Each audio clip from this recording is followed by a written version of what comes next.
la palabra, ¿verdad? Esto resultó como los partidos de fútbol. Amén, de 2 tiempos. Ya prediqué el primer tiempo y entonces ahora estuvimos en el descanso. Ahora viene el segundo tiempo. Gloria al Señor y a su nombre. Gloria a Dios. Colóquense en pie, hermanos, y vamos a leer la palabra. Y si alguien escuchó esta mañana por alguna cadena, por Facebook Live o por donde ustedes transmiten, pues también queremos darle un saludo a todos los que están viendo el culto por Facebook Live o por alguna red social o por Zoom, por donde estén. Es una bendición participar con ustedes. Vamos a leer Romanos capítulo 8 y vamos a leer el versículo 1.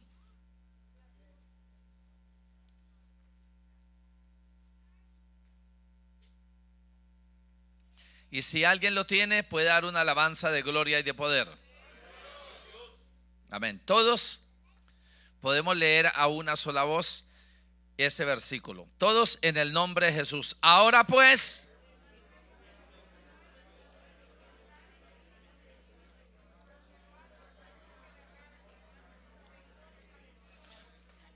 y a su nombre, tomen asiento.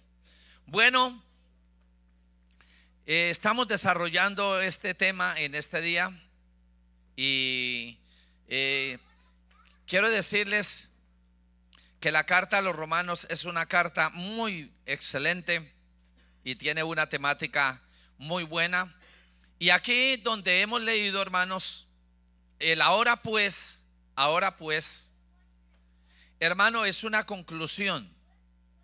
Cuando usted encuentre el término en la Biblia, ahora pues, se refiere a una conclusión. Y para hacer una conclusión, ¿es al comienzo o las conclusiones son al final?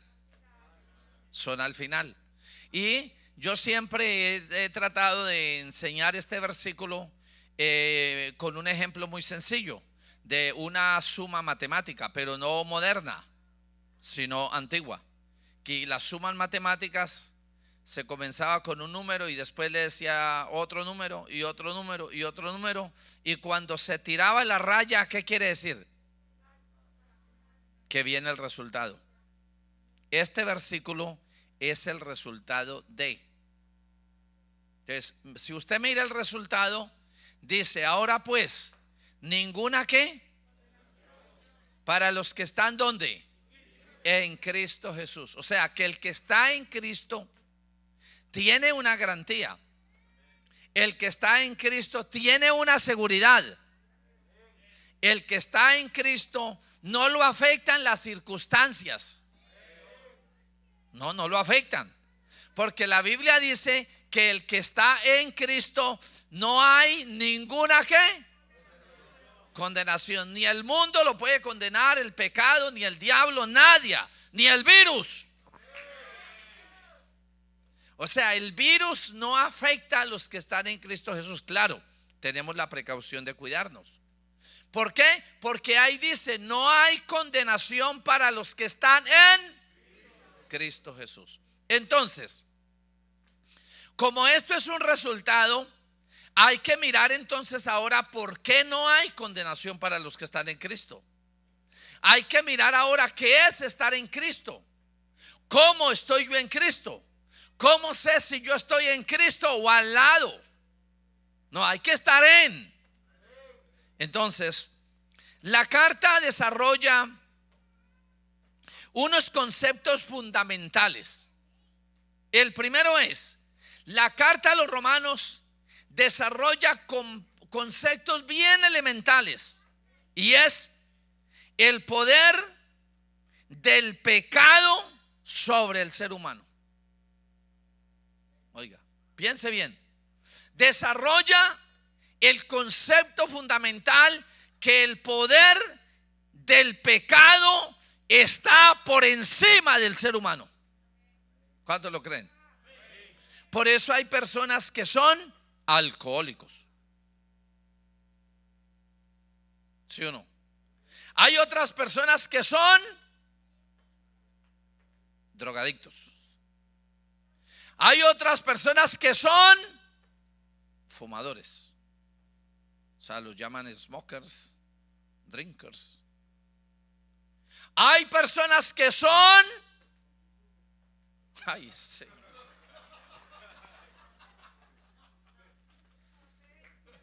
Yo iba por encimita, no tan,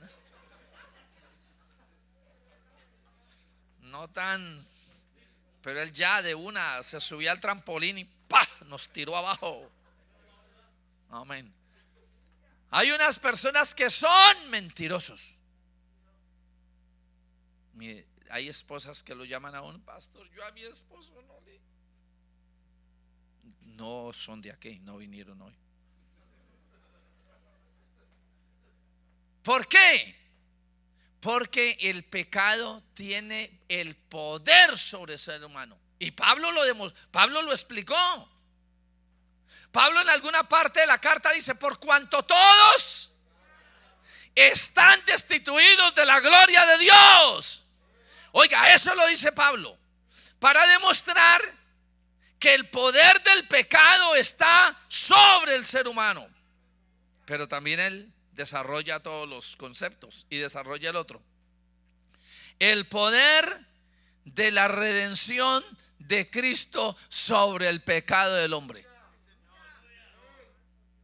Primero desarrolla el concepto de que el pecado está por encima, pero desarrolla el otro concepto, que la redención de Cristo es más poderosa porque está sobre el pecado.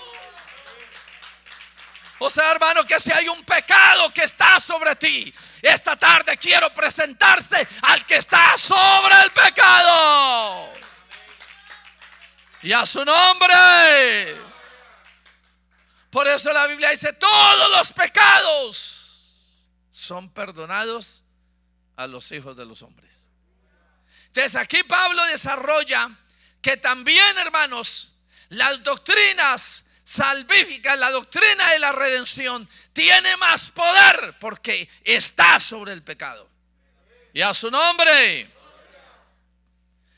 También, hermanos, desarrolla que hay otro poder más grande, y es el poder del Espíritu Santo para coger al pecador y cogerlo, perdonarlo y llenarlo del Espíritu Santo. Tremendo, ¿verdad? ¿Quién comenzó teniendo poder? No, según mi prédica, hoy, o sea, según hoy. ¿Quién comenzó con el poder? El pecado sobre el hombre. Porque el pecado tiene un poder. Por eso es que la gente no puede liberarse tan fácil. En Houston hay un muchacho, hermano, es un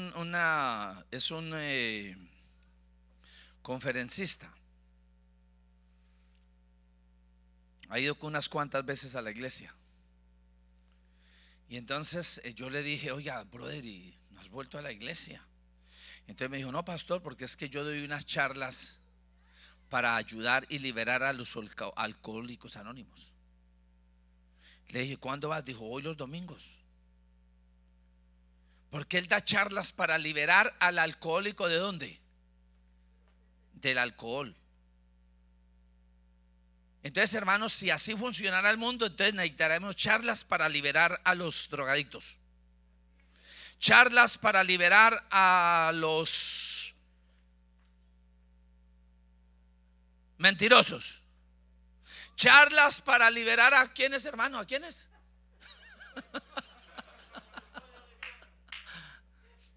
A los prostitutos. Charla para liberar a los homosexuales, charla para liberar a los adúlteros. O sea, imagínense, hermano, cuántas charlas necesitaría. Se nos iría la vida de charla en charla. Entonces yo le dije: hermano, yo te invito a la iglesia, porque si tú recibes a Cristo y tú conoces el poder de Cristo, El poder de Cristo, cuando libera a un hombre, lo libera de todo. Y a su nombre. Porque aquí vemos unos que Cristo nos ha liberado del pecado, de la mentira, del alcohol, de la droga, de todo. Y si hay aquí uno de ellos, denle la honra. Le doy unos minutos para que le dé la gloria al Señor, para que lo exalte, para que reconozca. Y a su nombre. Porque si tú liberas a un hombre del alcohol, sigue siendo mentiroso. O sea, ya no es drogadicto, pero es mentiroso, es faltón, es adúltero y sin saber qué más. Pero cuando Cristo libera, libera de todo. Entonces mire lo que desarrolla Pablo en orden. Desarrolla el principio fundamental de que el pecado tiene poder sobre el hombre, pero desarrolla las doctrinas fundamentales para liberar, como la redención, justificación, liberar al hombre del pecado. Y cuando ya lo tiene liberado, desarrolla el principio del Espíritu Santo para santificar al pecador. Ya el pecador con el Espíritu está santificado. ¿Por qué? Porque hay otro poder más grande. Y el poder del Espíritu Santo lo santifica a uno. El poder del Espíritu Santo perfecciona la redención. El poder del Espíritu Santo perfecciona la vida del hombre. Y desarrolla el otro concepto. Que una persona santificada recibe la promesa de la herencia y la vida eterna. O sea, que una persona santificada aquí en la tierra está en un buen stand, good stand, pero no es el fin, porque el fin es la vida eterna. Entonces, tremendo como desarrolla el Pablo, el apóstol, la carta. Entonces, como Romanos es una colección central de verdades del cristianismo acerca de la salvación. Es una colección de hermanos, que a Pablo se le reveló esas grandes doctrinas de la gracia salvadora. Entonces, si usted nota el versículo que hemos escogido, por eso es que dice: ahora pues. Y tremenda conclusión. ¿Cuál conclusión? No hay ninguna condenación para los que están en Cristo Jesús. No se han muerto los que están en Cristo Jesús, pero ya les dice: no hay condenación. Cuando usted se muera, váyase tranquilo, que no hay condenación para los.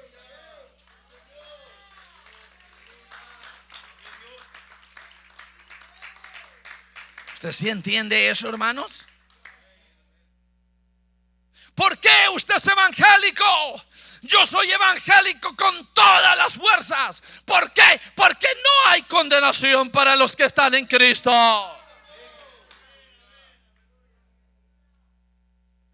Porque, hermanos, el secreto de todo esto es entender lo que uno es. O sea, Pablo desarrolla unos conceptos admirables. Que primero quiere trabajar en la persona el ser, para después desarrollar el hacer. Porque para usted hacer panes bien buenos, necesita hacer ¿qué? A ver, piense bien. Para usted hacer unos panes bien buenos, tiene que ¿qué? ¿Usted puede hacer panes sin ser panadero? A hacerlos puede, pero unos panes todos feos que no queremos comerlos. Para usted hacer un buen plato de comida, tiene que ser cocinero. Amén. Para usted hacer una familia y una esposa feliz, tiene que ser un buen esposo. Amén. No dijo nadie gloria a Dios. Y lo terrible fue que no dijeron gloria a Dios ni ellos ni ellas.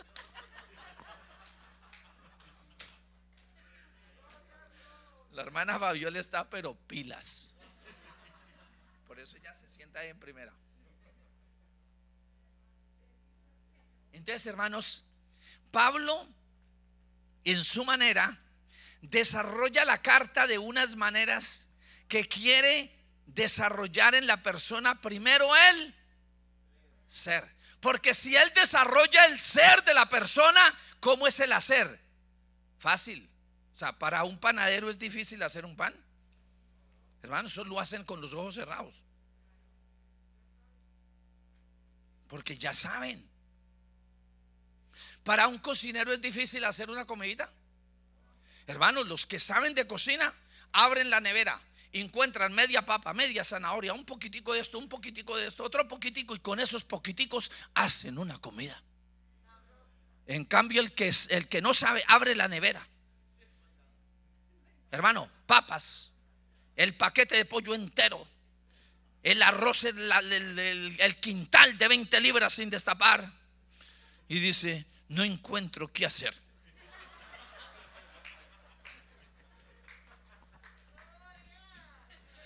Aquí sí quiero decirles, no, esas no vinieron hoy. Ay, no cae usted, hermana. No, y es que tengo que ser sabio, tengo que asegurar el almuerzo. ¿Por qué? Porque no sabe. Y Dios es sabio. Yo me he puesto a mirar, y eso es bíblico. Dios primero quiere desarrollar el ser, para después el hacer. Y después del ser y el hacer, ¿qué viene? El tener. Por eso es que las personas más exitosas que tienen una panadería y son dueños de una panadería son los panaderos. Sí, porque hay otros que lo que saben hacer es zapato y se metieron a tener panadería. Ya son unos panes todos feos. ¿Por qué? Porque el ser determina el hacer, y el hacer y el ser determinan el tener. Y esto es sencillo. Dios nos ha llamado a hacer de Cristo. ¿Para qué? Para hacer la obra de Cristo. Y después el tener ¿qué? La esperanza en Cristo. Tener que tener la vida eterna en Cristo. Tener que la salvación eterna en Cristo. Tener que las promesas de Cristo. ¿Habría alguien en este auditorio que quiera hacer y tener en Cristo? Deles alabanza de gloria y de poder al Creador.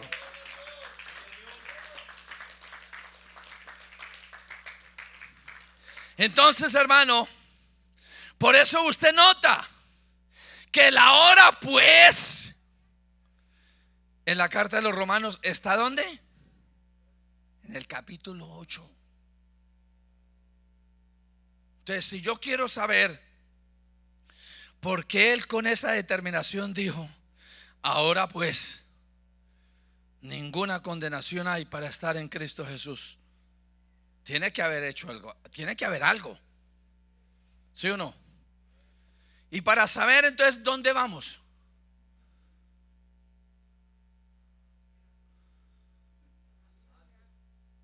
atrás.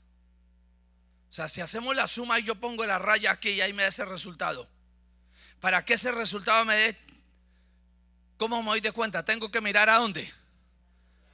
Arriba, y comenzar a mirar los números y los números y los números. Entonces hay que ir atrás. Vamos al capítulo 1 y miren lo que el capítulo 1 nos da. Miren la secuencia que hay en el capítulo 1. Dice: Pablo, siervo de Jesucristo, llamado ¿a qué? ¿A qué? A ser apóstol. Ser apartado para el evangelio de Dios.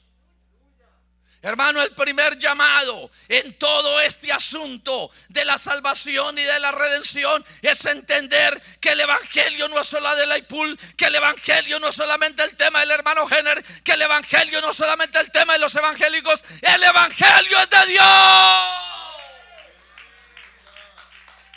Hermano, valore el evangelio. El evangelio no es una locura. El evangelio no es una nueva religión. El evangelio no es otra iglesia. El evangelio es el mensaje de Dios. Hermano, la gente a veces no se convierte y dice: no, yo que me voy a convertir a esos evangélicos, porque piensan que el evangelio es de los evangélicos. ¿Ah? Una vez me encontré un hombre allá en Dover, un mexicano, y me lo encontré, y por ahí él mantenía como en iglesias, y entonces me vio salir de la iglesia y me abordó. Me dijo: ¿usted es el pastor de esa iglesia? Le dije: sí, yo soy. Dijo: ¿ustedes son los de un solo Dios? Sí, somos, nosotros somos. Sí, somos. Dijo: ustedes son los que tienen esa doctrina que nació aquí en Estados Unidos, y con esa doctrina ustedes se inundaron y tienen lleno Sudamérica. Y yo le dije: no, esa doctrina de un solo Dios es de más arribita, más arribita. Entonces él pensó que yo le hablaba del mapa de América Central, de América del Norte, norte, centro y sur. Y como él me dijo que llenaron con eso Sudamérica, y le dije: no, es de más arribita. Y entonces él pensó en el mapa y vio que estaba Estados Unidos, y encima de Estados Unidos está Canadá. Entonces me dijo: ¿de Canadá? Le dije: no, más arribita. Y pensó: pero por ahí es cerca del Polo Norte, no hay vida. No, más arriba. ¿Cómo así? Este es el evangelio del cielo. Esto no es terrenal, mi hermano. El día que usted entienda esto, su vida espiritual cambia. Hermano, yo quiero decirle hoy: no piense que esto de este evangelio y esta salvación y esta unicidad es una doctrina de Laypool. Laypool no es tan inteligente. Esto es de Dios. Adórele, mi hermano, adórele. Si usted es uno de ellos, yo quiero ver una alabanza de esos que han entendido que somos apóstoles, somos llamados para el evangelio de Dios. Y a su nombre. Aquí vemos el primer ser apartados para el evangelio de Dios. Ser apartados. ¿Usted sabe qué quiere decir el verbo apartar? Separar. Ese verbo lo manejan excelentemente las mujeres. Ellas saben lo que es ser apartar, porque ellas van al mall, y cierto que el primer par de zapatos que encuentran se lo llevan. No, ellas no hacen eso. Ellas van a Payless, y lo digo porque soy casado y tengo una suegra y tengo una hija. Ellas van al mall y bajan todas las cajas y miran, se ponen, se quitan, se ponen, se quitan. Hermanos, desbaratan ese pobre almacén de Payless. No les queda caja abierta. Y cuando terminan, dicen como el que no sabe cocinar: aquí no hay nada.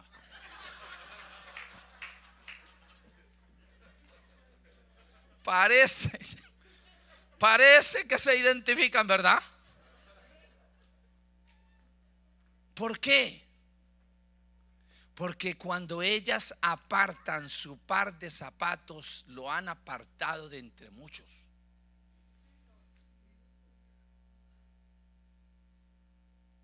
¿Usted ya entendió? Hermano, cuando ellas hacen taconear ese zapato, es porque abrieron muchas cajas es porque se midieron muchos zapatos. Es porque vieron muchos colores. Pues yo quiero decirle, mi hermano, tú no eres una casualidad en la iglesia. Tú no eres una casualidad en la IPUL. No eres una casualidad. Si tú estás aquí, hoy te quiero decir que hay un Dios en el cielo que te ha apartado.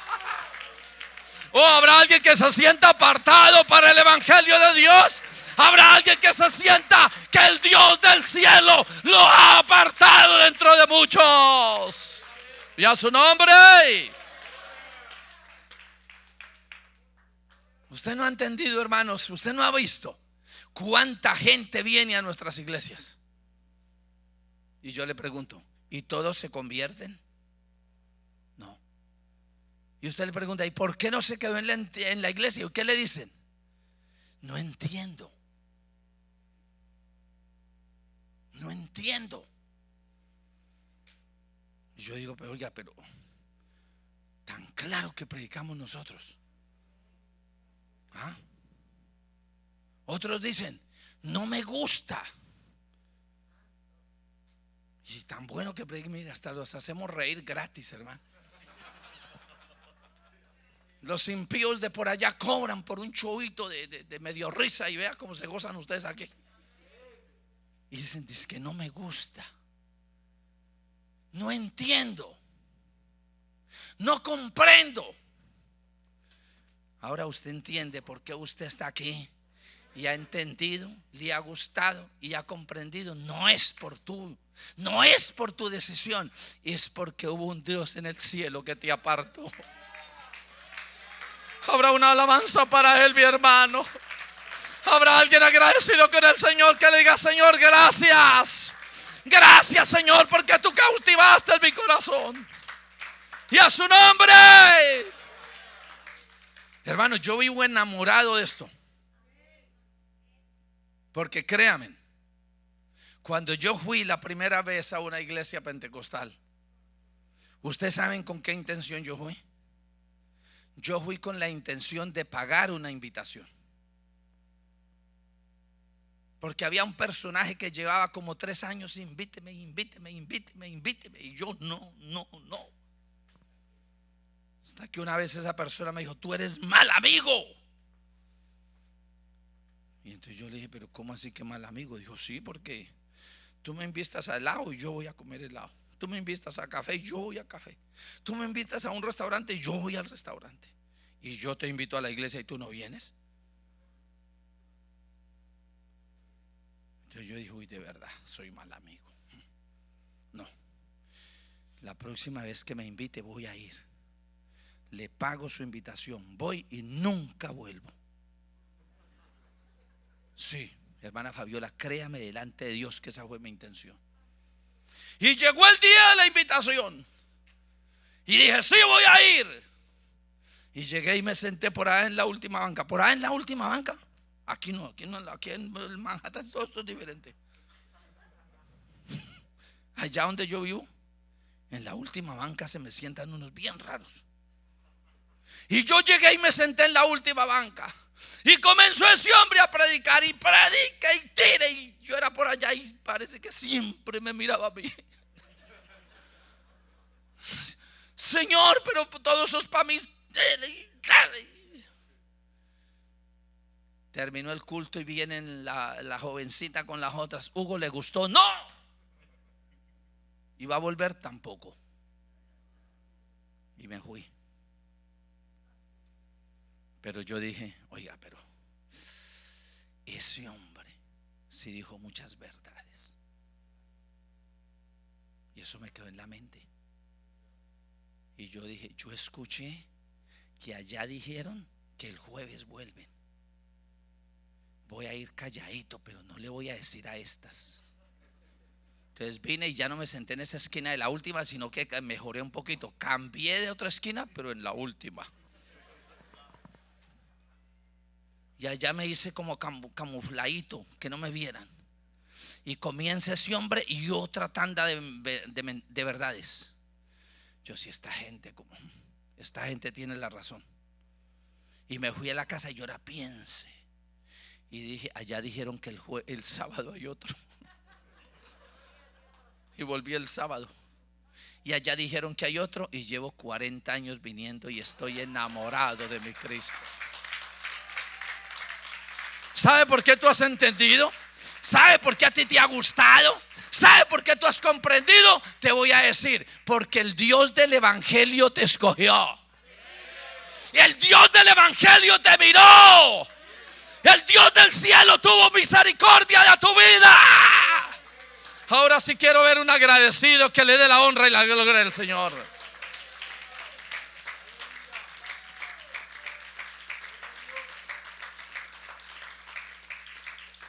Hermano, cuando uno entiende que uno es apartado para el Evangelio de Dios, hermano, ni aunque a uno lo echen de aquí, yo me voy. No, si a mí me echaran de la iglesia, yo le diría al que me eche: no, brother, usted me puede echar, pero yo vuelvo, porque yo soy bien caprichoso. Yo soy bien cabeciduro y yo sé de echar las pesadas. Pero ¿cómo me voy a ir si el que me apartó es el Dios del Evangelio?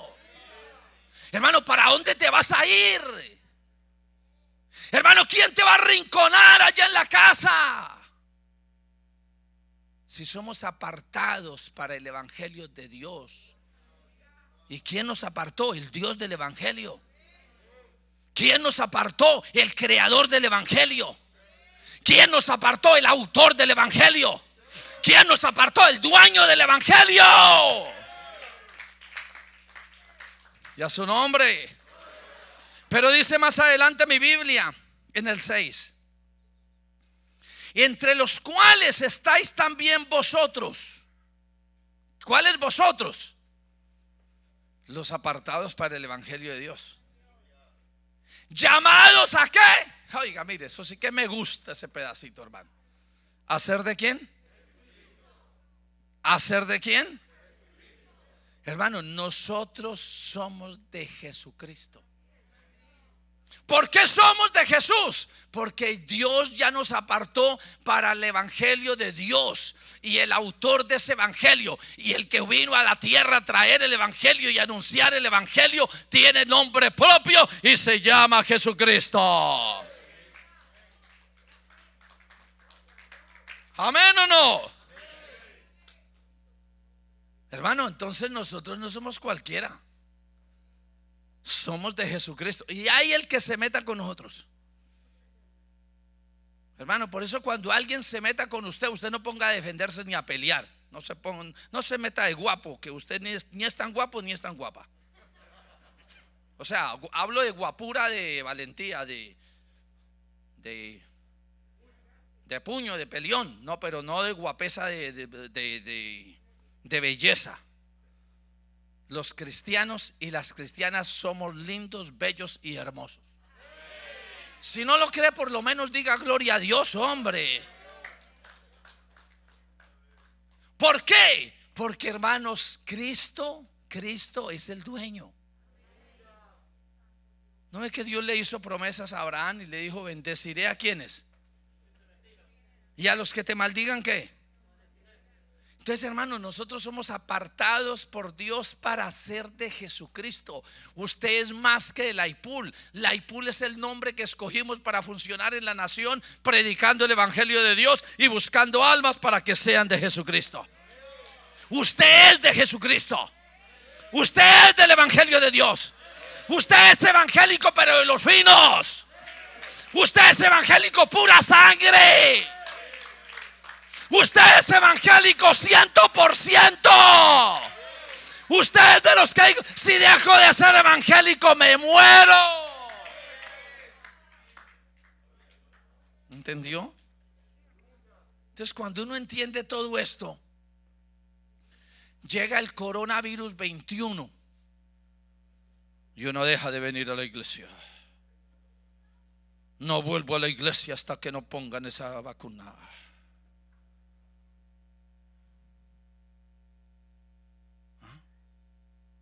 El que es del Evangelio de Dios echa para adelante, así mismo se muera aquí.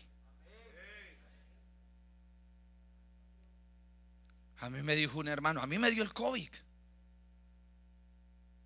Tres habíamos en la casa: mi esposa, mi suegra y el predicador pastor. Y a los tres nos dio. Al pastor lo revolcó. Hermano, yo me sentía como si me hubiera pasado una locomotora encima. A mi esposa, que es fuertecita, como 3 días. Ahí me dio. Y a mi suegra les tengo una mala noticia. Tengo suegra para largo rato. Ni la despeinó.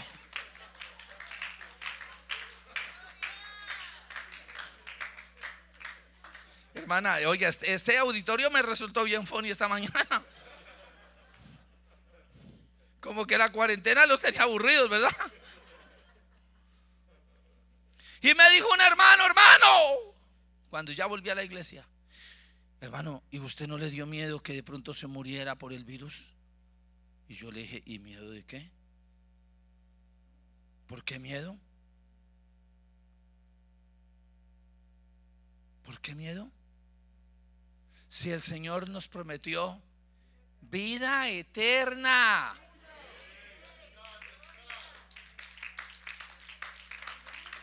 ¿Dios no nos prometió vida eterna o no? O sea que para ir a la vida eterna, ¿qué tengo que hacer? Pues morir.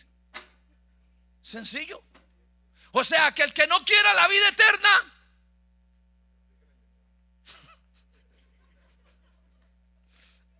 pastor, está que se predica.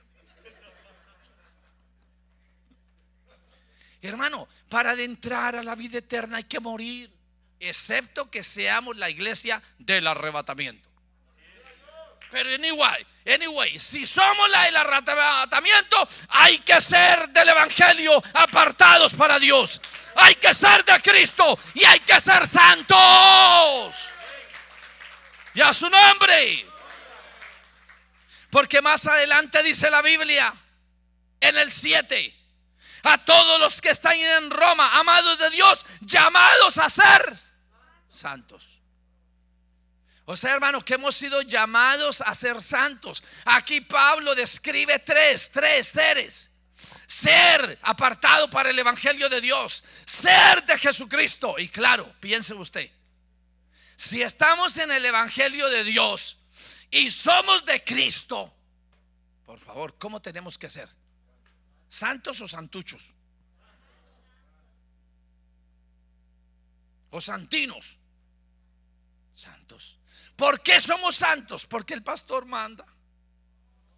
Ay, es que yo soy santo porque si yo llego mal vestido, ¿quién aguanta al hermano Jenner?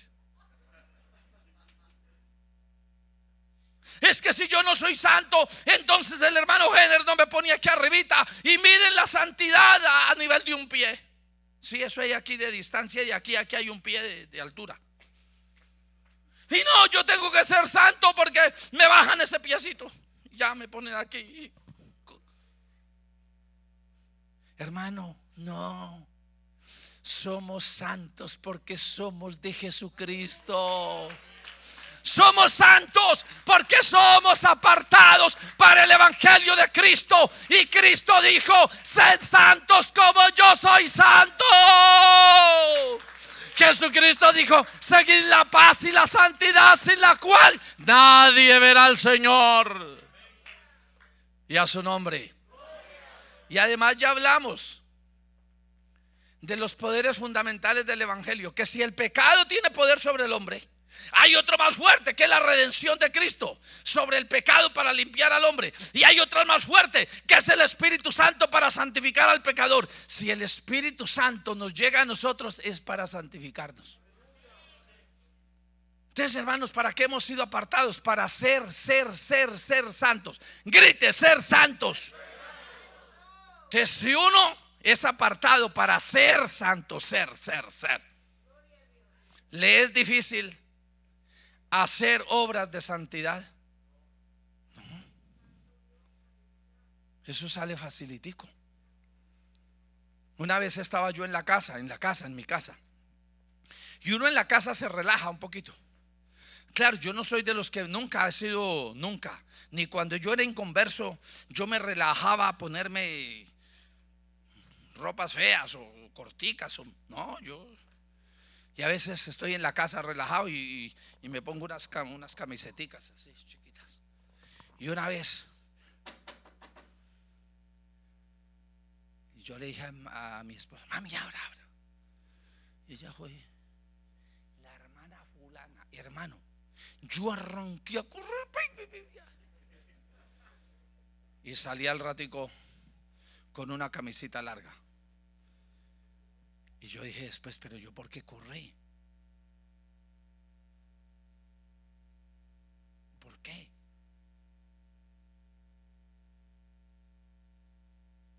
¿Era pecado? ¿Dice la Biblia en algún lugar que es pecado que un hombre tenga una camisetilla? No. Pero yo dije: ella es una santa hija de Dios.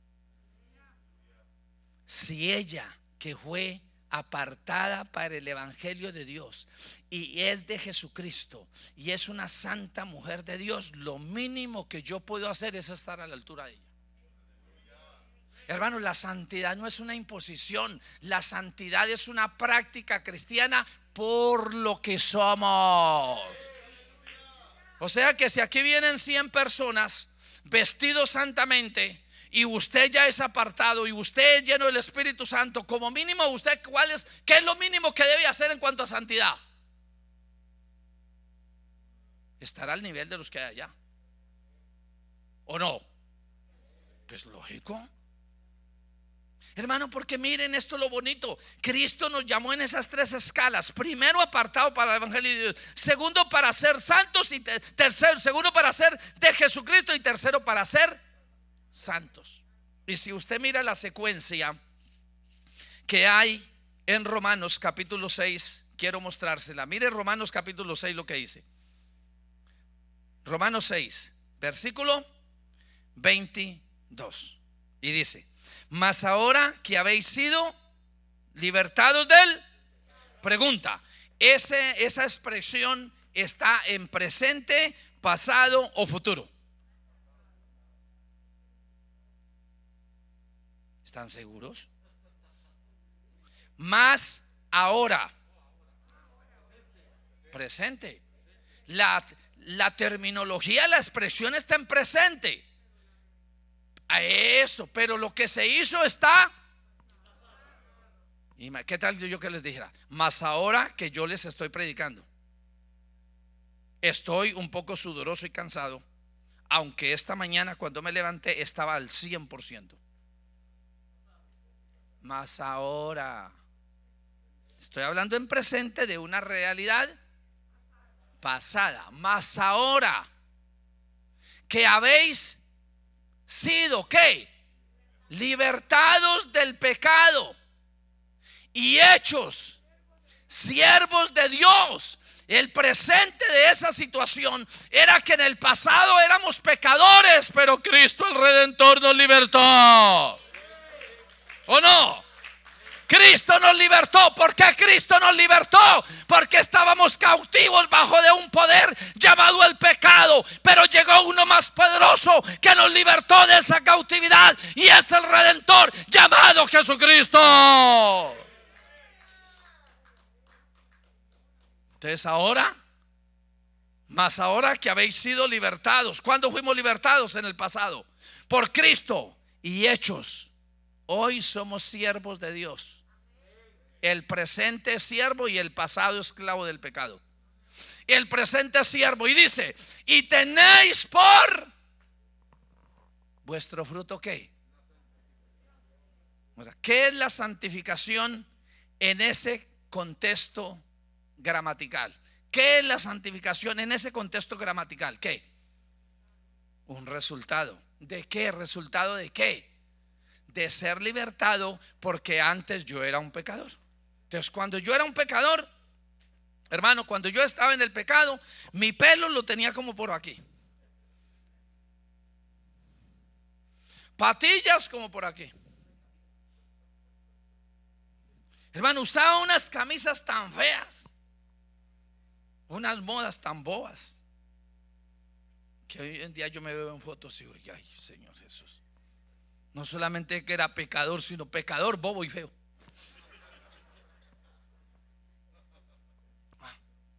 Claro que sigo siendo santificado, cristiano.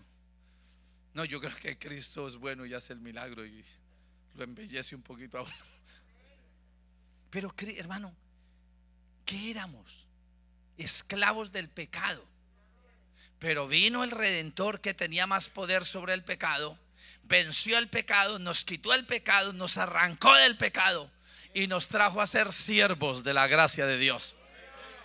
Y dice la Biblia, y el siervo tiene como fruto ¿qué? La santificación. Entonces yo dije, pero si aquí en la iglesia todos vienen bien motiladitos, ¿qué es lo mínimo que yo puedo hacer? Yo dije, no, qué pena yo ir a la iglesia así todo mechudo.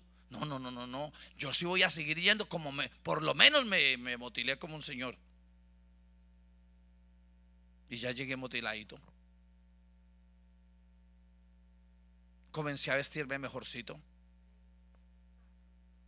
Noté que ese aguardiente ya no me jalaba, ya me repugnaba. ¿Por qué? Porque Dios al que liberta y lo hace siervo, lo santifica. Hermano, ¿para qué es el Espíritu Santo? ¿Usted cree, hermano, que el Espíritu Santo es solamente para pegar esos salticos que uno pega cuando se llena el Espíritu Santo? ¿O cree que el Espíritu Santo es para este piecito aquí nomás? No, hermano, el Espíritu Santo tiene dos funciones: hacernos espirituales y hacernos santos. El Espíritu Santo santifica. El Espíritu Santo es la perfección de la vida cristiana. El Espíritu Santo es el propósito de Dios. Adórele, mi hermano. Entonces, hermano, el siervo tiene que tener por fruto la santificación. Entonces ahí hay un pasado, éramos esclavos. Presente, somos siervos y tenemos como fruto la santificación. ¿Y cuál es el futuro? Y como fin, la vida eterna. Entonces, ¿para quién es la vida eterna? Para los santos. ¿Quiénes van al cielo? Los santos. ¿A usted le gustaría un día estos que Cristo venga? A ver, ¿cuántos aman la venida del Señor? Pero hermano, si hay como 120 y apenas gritaron 30. ¿Y entonces el resto para dónde van? ¿Cuántos aman la venida del Señor? ¿Qué hay que hacer para irnos con el Señor? Ser santos. Ser santos. Entonces mire todos los seres que desarrolla este capítulo para poder decir, ¿qué dice más adelante? Cómo desarrolla estos tres seres. Mire, Romanos en el capítulo 1 desarrolla tres seres, sin hablarles de lo que es el evangelio en su esencia y como una doctrina, que el evangelio es de procedencia divina, que el evangelio es la promesa de Dios para el hombre, que el evangelio tiene una esencia y se llama Jesucristo, que el evangelio tiene una potencia y se llama el Espíritu Santo, que el evangélico tiene un propósito y es que seamos de Cristo.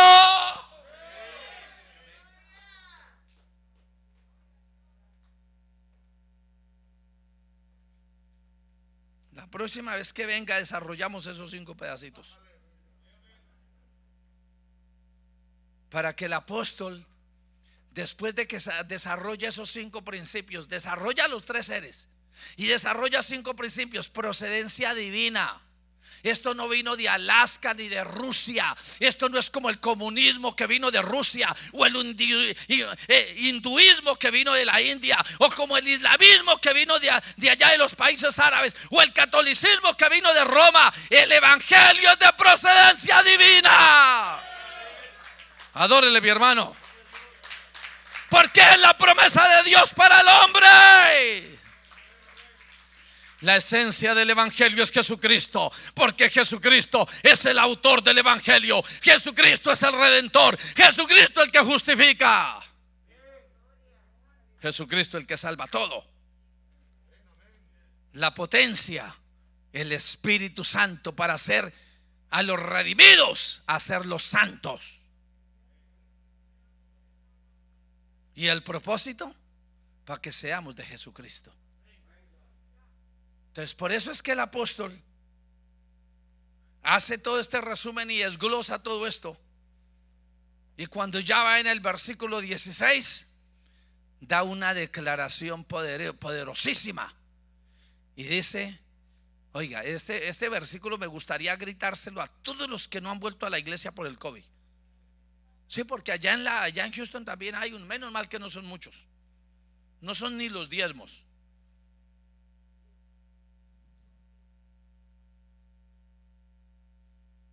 Pero dice la Biblia, Pablo lo dijo, Pablo, el escritor de todo esto, dijo, y en la única parte de la Biblia que está esta declaración es en Romanos por Pablo, porque no me avergüenzo del evangelio. ¿Por qué? Porque el evangelio es poder de Dios para salvación. Por eso, hermano, no nos podemos avergonzar del evangelio, ni esconder del evangelio, ni dejarnos achantar por lo que venga. No, Señor, somos evangélicos de hueso duro. Somos evangélicos auténticos. Somos evangélicos determinados. Con virus o sin virus, somos evangélicos. Oye, ¿qué pasó ahí? ¿Con vacuna o sin vacuna somos? Porque no me avergüenzo del evangelio. Entonces, hermanos, si usted y yo miramos la Biblia, gloria a Dios, el reloj llegó a la 1:30. Pero solamente voy a desarrollar un versículo más. Mire lo que dice Isaías, como para darle una conclusión a este tema. Isaías 51.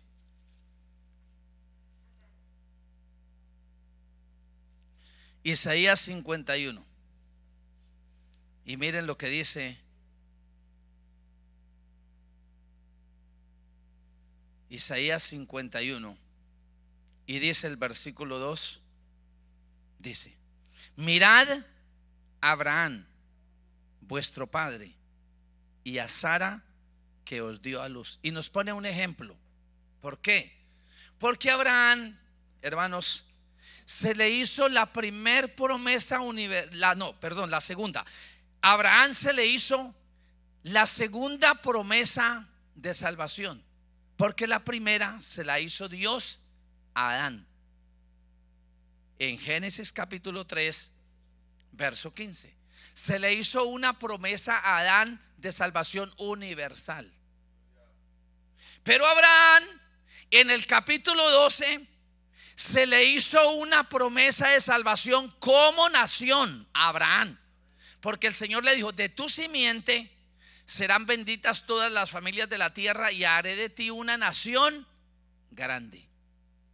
Entonces, como a Abraham se le hizo una promesa de salvación para una nación, mire ahora lo que pasa, porque hay 3 promesas de salvación en el Antiguo Testamento. En Génesis, promesa universal al hombre. En Génesis 12:1-3, promesa nacional para Abraham. Y en Isaías 43 de al 11, una promesa de salvación profética.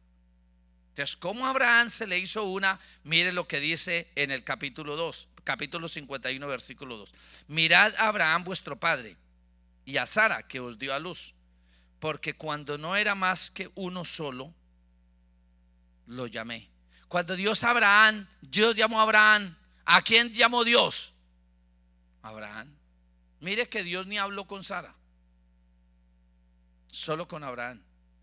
Y le dijo a Abraham: vete de tu tierra y de tu parentela, y haré de ti una nación grande. Deja a tu padre, deja a tu parentela, deja la casa de tus padres. Y Dios le hizo ese llamado a Abraham. Yo no sé Abraham cómo convenció a Sara, pero la convenció. Y dice la Biblia: cuando no eran más que uno solo, lo llamé. Pero ¿qué dice enseguida? Lo bendije. Y tercero, ¿qué? Lo multipliqué. ¿A quién Dios bendice según este contexto? A los que llama. ¿Y a quién Dios multiplica?